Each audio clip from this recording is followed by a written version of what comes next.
Our top story this evening, a major road closure in Savannah and a boil water advisory in effect after a series of water main breaks. The city of Savannah says a water main is believed to have sprung a leak around 5 this morning. And about an hour later, someone drove through the impacted area, causing damage to a second water main. City officials say B Road will remain closed to traffic between 50th and 52nd Streets all weekend as crews complete repairs. Residents on B Road north of 52nd Street from East 51st Street to Grenoble Street to East 50th Street are included in the boil water advisory. It's expected to be lifted no later than tomorrow evening. Switching gears now, 2 weeks after gunfire shattered a holiday celebration at one of the Lowcountry's busiest beaches, a major break in the case. Prosecutors say a grand jury has now indicted 7 people in connection with the July 4th shooting at Coligny Beach, while also revealing a significant change in how they plan to prosecute the case. WSAV's Andrew Davis has what investigators say happens next. Every shooter, every bullet. That's the goal of prosecution for 14th Circuit Solicitor Duffy Stone for the 7 suspects now under indictment from the Coligny Beach shooting. It was the sheriff's office camera that was on the beach at the time and caught everything, well, not everything, but a good bit of everything on video. That helps us not only move forward quicker, but most importantly with certainty. Certainty that led to the indictments of 7 different suspects by a Beaufort County grand jury in connection with the shooting. Charges ranging from assault and battery of high and aggravated nature to possession of a firearm of someone under 18 to possession of a machine gun. The most recent arrest, Andre Green, picked up in Jasper County this week. He was someone who law enforcement knows very well. We had criminal investigation ongoing on this particular defendant. He was involved in other issues in the Westbury Park area. So we had already had warrants for his arrest and they were uploaded into NCIC. Sheriff Tanner saying the entire event and 8 people shot, the result of juvenile ego. One person got a look from another that he didn't like. He felt it disrespected him. And then from there, it turned into a fist fight, and from the fist fight, it turned into gunplay. All the suspects, even the 17-year-old, will be tried as an adult. Some could get up to 40 years for their crimes. Solicitor Stone vowing to prosecute everyone for their brazen disregard for anyone's safety that night, even their own. People that get together and decide that they can come to a public place and have a shootout, they need to understand that every one of them is going to be responsible for every bullet, every shooter, every bullet.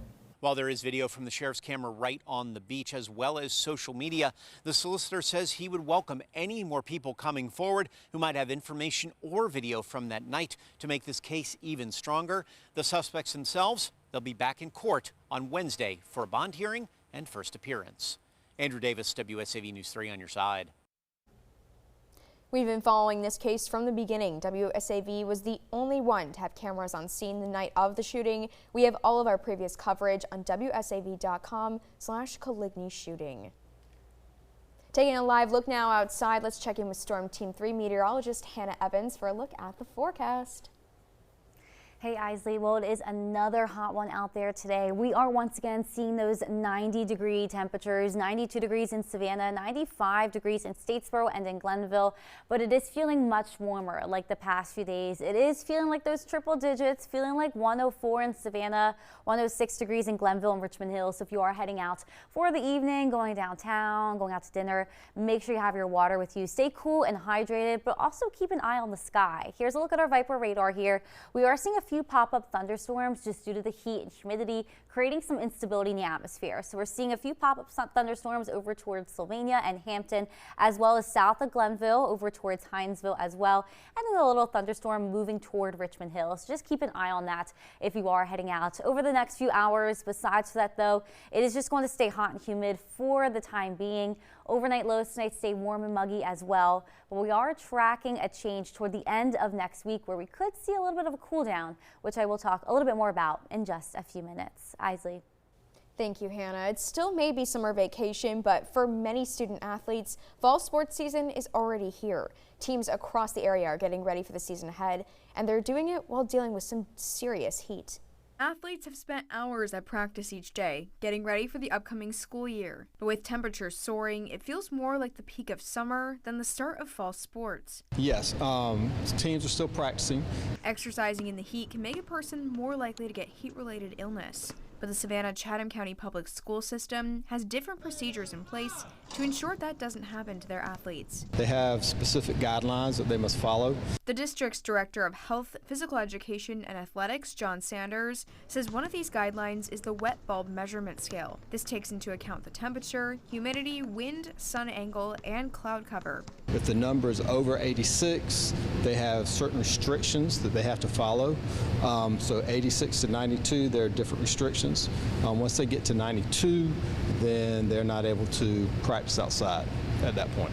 Along with following these guidelines, Sanders says there are many athletic trainers on standby if someone needs help. We have athletic trainers at several of our schools, and generally they're there at the practices for those situations, but there are other guidelines. Schools are required to have ice baths with ice in them, so if a kid gets overheated, they can immediately put them in an ice bath. And they also have, access to 911 if it gets too serious where they need to call for extra help. Whether it's shooting hoops or running drills, Sanders' tips for student athletes: stay hydrated.